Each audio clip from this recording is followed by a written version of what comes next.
In front of me is Samsung Galaxy A26, and today I would like to show you how you can operate vibration settings.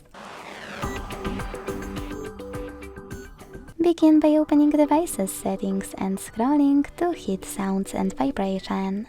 Now you can heat sound over here and tap on this switcher next to Vibrate warning to enable or disable incoming calls vibrations.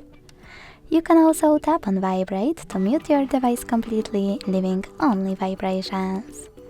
Now scroll to click on Call and Notification Vibrations sections. In them, you can apply one of those patterns for your incoming calls or notifications, or select Silent.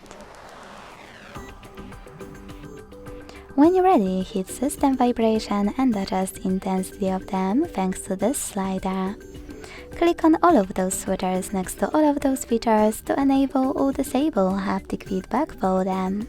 Go back, hit Vibration Intensity here and operate the same System Haptic Feedback Intensity slider.